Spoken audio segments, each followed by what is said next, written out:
Hey man, I love those guys. I love that band. Dark Side of the Moon, The Wall, Wish You Were Here, Animals. They're my favorites. I, but particularly The Wall. I was like 8 years old when it came out, and I got it for Christmas on a cassette. It blew my mind. I just listened to it over and over and over. It was probably the most melodic playing I've heard to that point. Up until then, um, at 8 years old, I mean, I heard some Van Halen stuff and 80s stuff on the radio, or late 70s. Um, my dad was in the Beatles tribute. He was playing drums, so I was exposed to some of that stuff. But I didn't hear anything like Pink Floyd. When I first heard that Wall, I think the first song I ever heard by them was on a school bus, second grade, 8 years old, like I said, and all I remember is the school bus driver saying, he yelled at everybody, "Sit down and shut up and listen to this song. You're going to like it." We're on our way to school on the school bus, right? And he turns it up real loud. And when he went to the part, "We don't need no edge." Wow. Life changing. I mean, had to learn it. Had to. I've been trying to ever since then. I'm in my 50s now. That's too funny, right? But anyway. I'm going to make a full-on lesson for this one for sure on the solo, and then I'll make another one that's just for the whole song except for the solo. So this way I can have one that's like an intermediate level and then one that's for more advanced. I don't think I could squeeze them all into one video. But anyway, about that solo. Now, if you notice, I'm toggling through different switches on here, just having fun toggling through my pickups on my switch, right? And just trying to find the tones that he might have been using during the Pulse Live tour or during even the recording on the album. I get cool and weird like that. Like I want to try to figure out what pickup position was he in. And matter of fact, I'm pretty sure the solo for this, I'm pretty sure he must have recorded some of that on a Les Paul. I don't know. It's just incredible. I guess in the studio you can do a lot of stuff though. Anyway, all right. So, to start the lesson here a little bit, he's on D minor.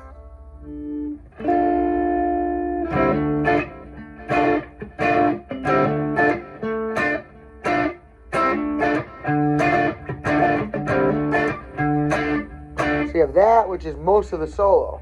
That's the backing that's the rhythm for most of the solo. It goes into the G.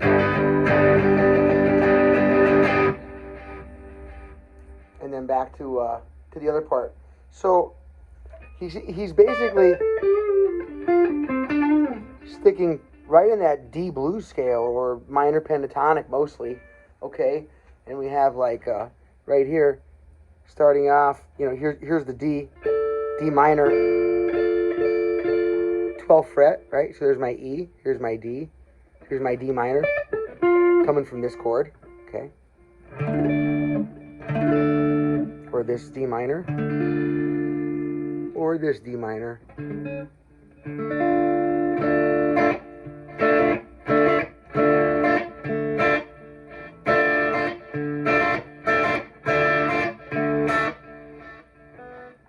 Right?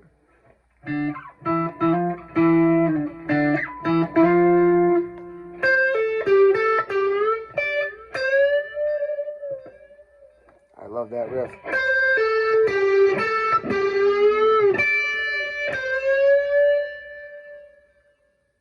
So I'm starting on a whole step below the root. This is a D note. This is a D note, right? This is a D, so 12 frets up, there's a D. So I start off by bending up to that D, right? I'm pulling off. So that first one, you're bending this up to the sound of this. So you get to hit that note and hear it pull off, and I can hear that note, and then I'm bending this one up to the same sound as this one. Listen.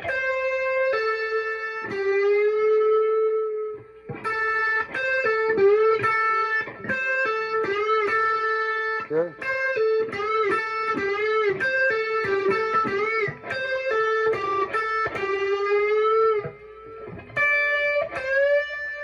Same thing here. You hear the note, then you bend up to the same note. So it gives you a second to, give your ear a split second to try to find the note that you have to find when you're bending it. You can't just bend a string to any sound. You know, you have to bend it to a note, an actual note, whichever one the song is intended for you to play. You know, if you're trying to note for note a solo. If not, when you bend a note, you have to bend it to one of the notes in the scale, okay, or chord tone or whatever. If you're really on top of it, okay. Now.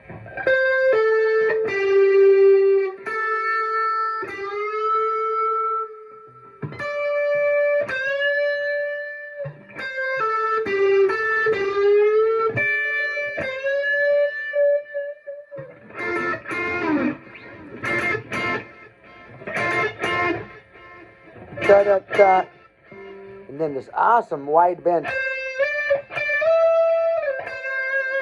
So that's the notes I'll be hitting. C, D, E, C.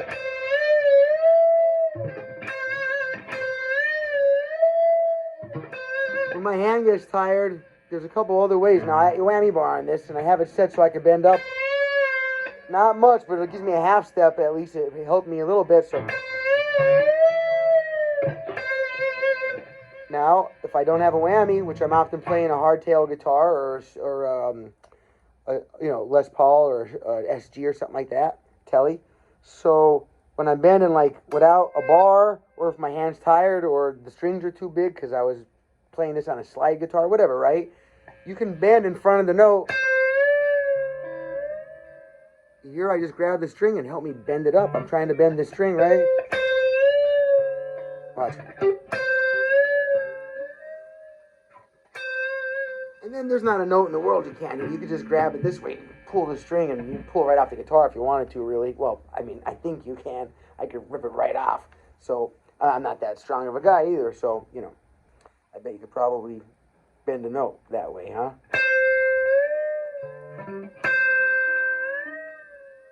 Ha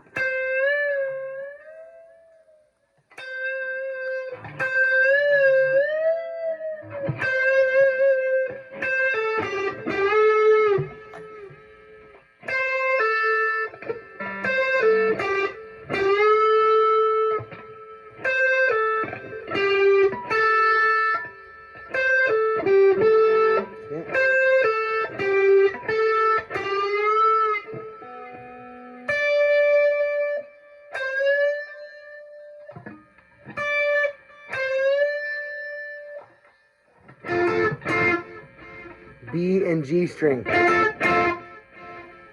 Then this nice wide bend. Oop, I can't do it. Especially now with my pinky.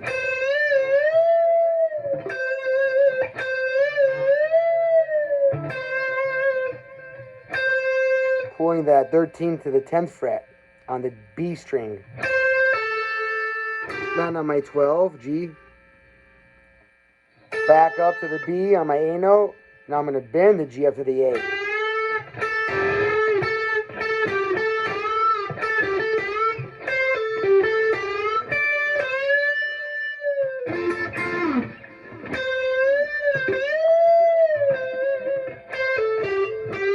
I like that little stutter.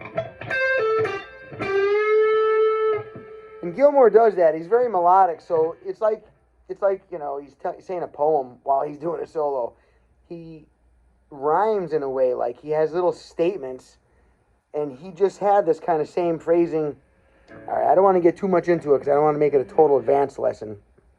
This is, though, an advanced intermediate, or at least to say it's a solid intermediate lesson. You're really not going to play this well if you can't bend good and if you can't do vibrato. Unless you have a whammy. On a good guitar, this stays in tune when you use the whammy bar. All right. So anyway,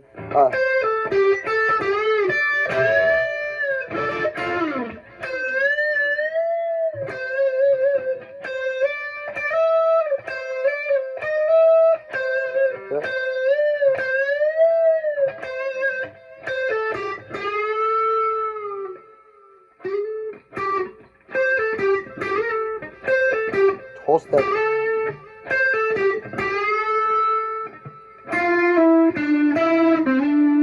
Remember D minor.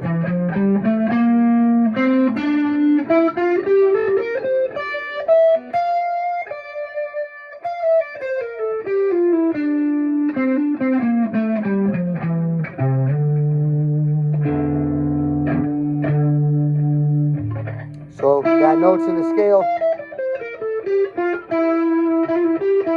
If it was too much, it sounded like Santana. But he's always on that scale. But anyway, you got this over to that half step. Love that line.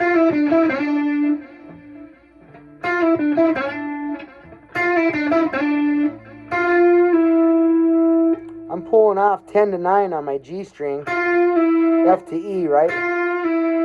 D, back to the E, slide to the D. See it?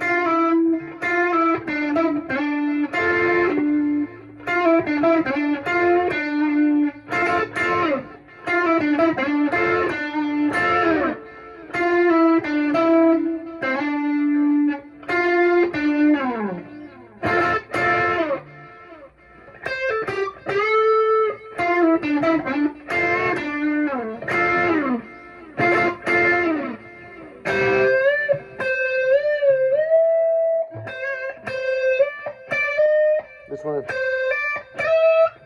right.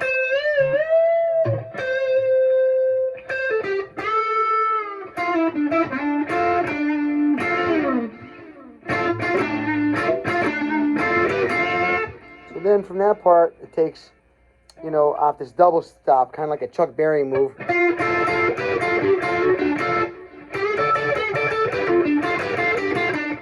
Same, you know, rock blues scale there. The B and the G string. So he's riding on that a little bit. Listen to the phrasing. Da da da, da da da, da da da.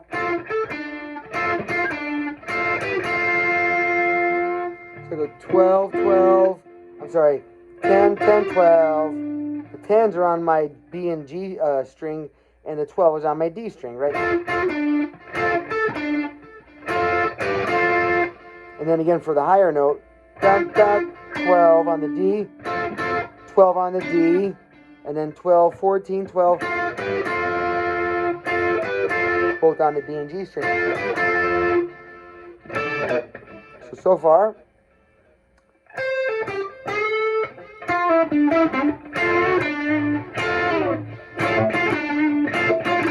and he puts a nice vibrato when he lands on that D, I'll tell you that.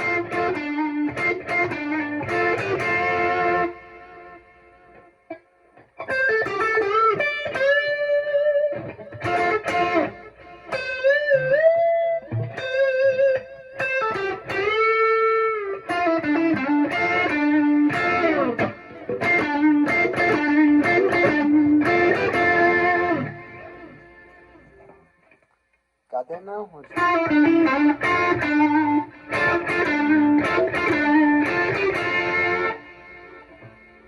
And I like to go to a different pickup for this part. It does this great rake on the F note.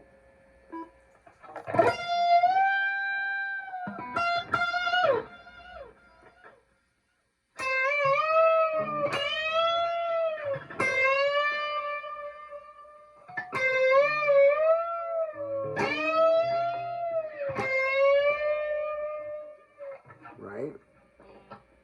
Check out this cool pentatonic riff.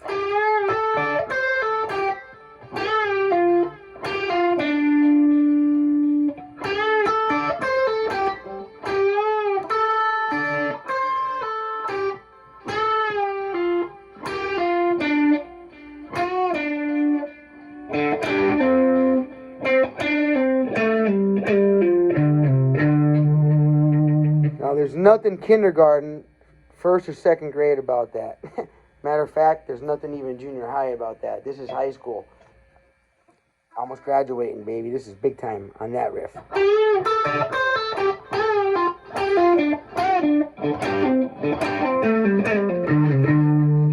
That's what you call soaking the blues scale for everything it's got, man. Everything it's worth.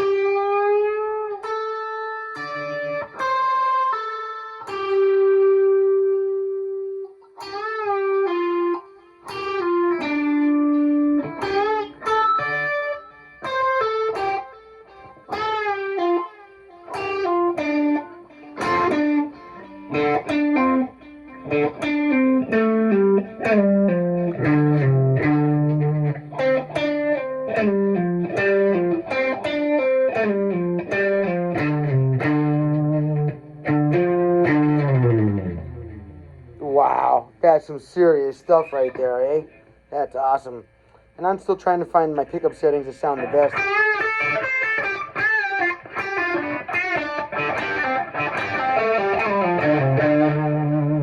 That one's a little too sharp. We start from my hot pickup, and then I'll combine these two and see what that's like.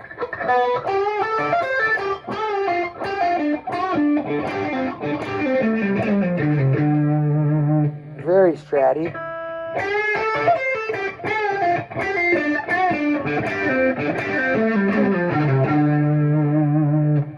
That's cool.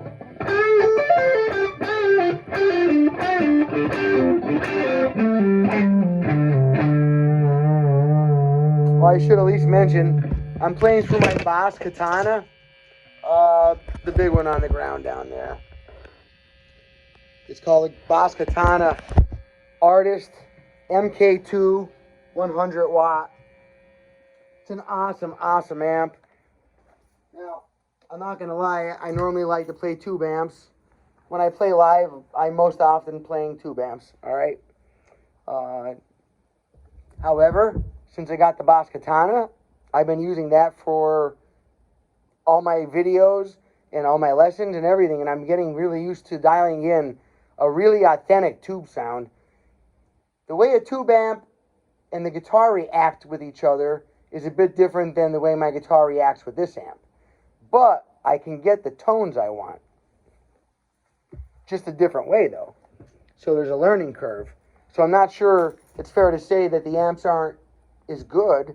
It's just that you have to learn, again, how to get the sounds you want out of it, as compared to, if you're like me, already knowing how to do a tube amp, you just, you just do what you know already, right? Okay, let's get on with the last piece here.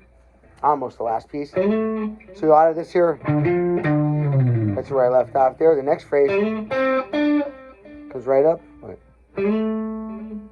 onto my A note. So G to A on my D string. That's 5 to 7 fret. Then under that, 5, 7, G string, right? And then B string.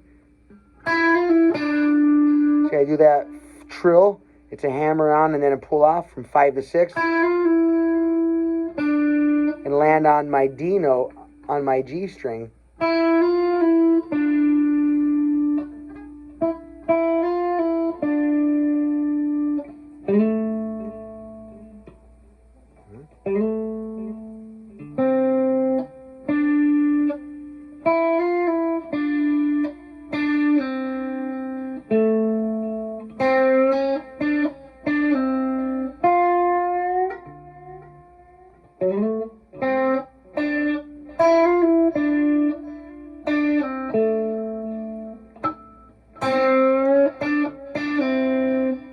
That little riff, huh? Sorry about that. Let's see. He does try to do a little pick squeal in there. Pick squeal.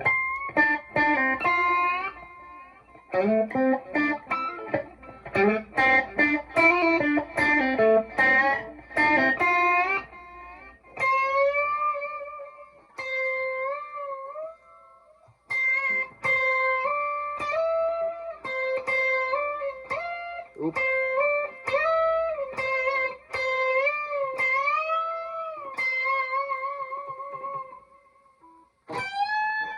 15th fret, bending that up a whole step to my A. 13 to 10 pull off. First string, right to my D note there. Right? And then I slide into the D note here. Love that.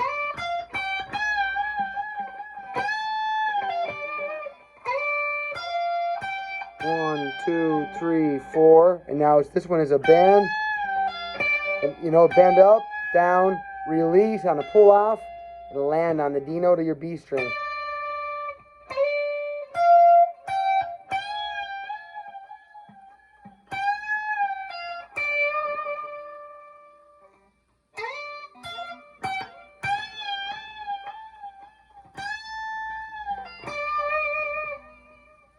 17th fret bend. Ooh, I'm fretting out there. I can't hit the note. My string's a little too low, so it's fretting out on me. I could use this.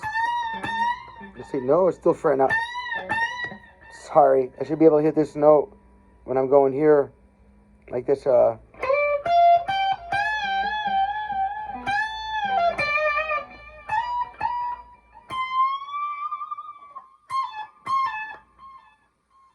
So, let's see.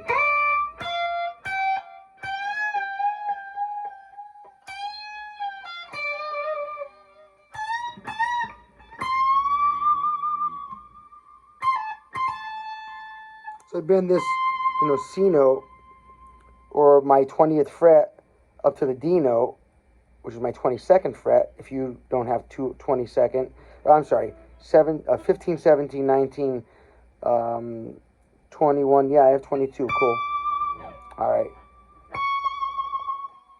So that'd be D. 23 would have been D sharp, and then the 24th fret would have been my next octave of E again, right here. Let's see, where's that?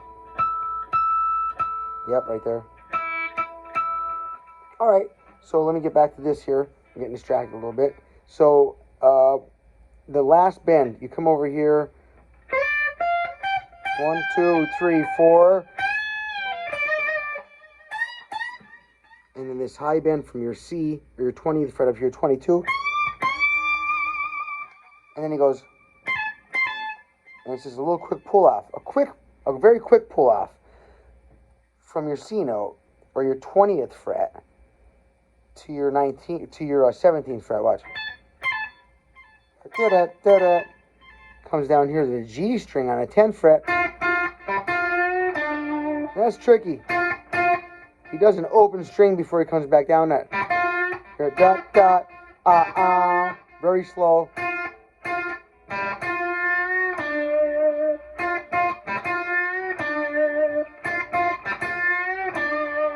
I love that. Now this might be one of the harder phrases of everything. Just right here on the first. And I put this down and I slide with these 2 strings, right? Then I come up on the whole chord.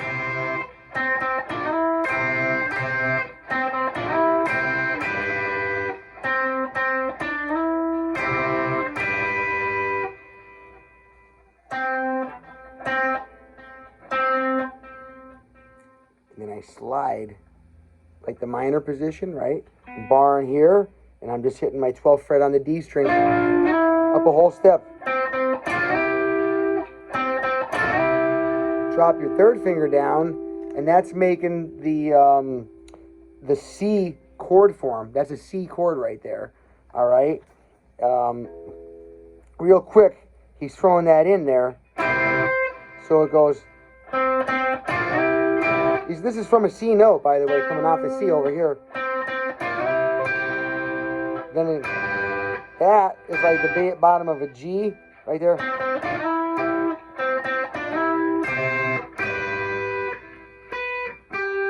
Twelfth fret, your B string and G string.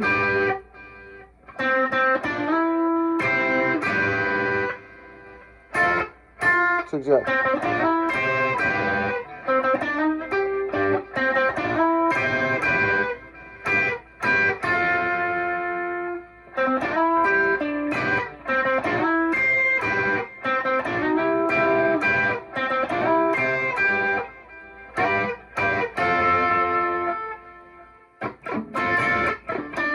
That's a harder. 2 chucks, or like mute chops. Then I push down. No pressure until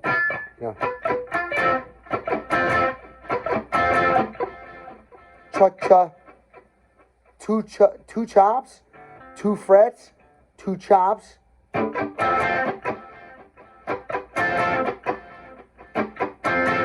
when I'm hitting my D and G strings.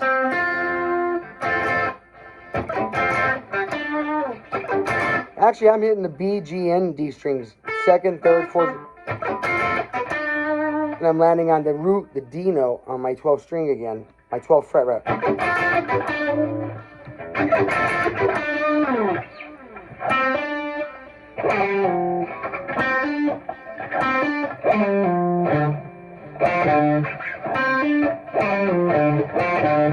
Hammer on, go up a string, pull out, like slide and pull off. Slide, pull off.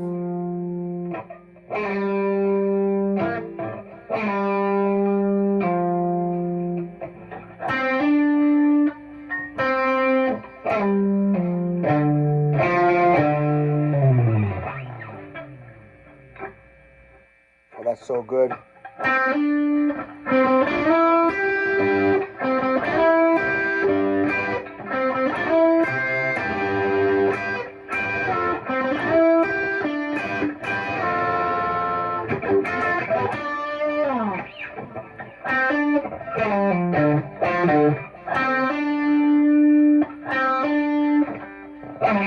I'm sorry. Trying to get it where you can see it better. Let's see. Hammer 10 to 12 on the D string. Then go up a string to your 8, and then it's a slide from 12 to 10. And then a pull off from 10 to 8. Watch.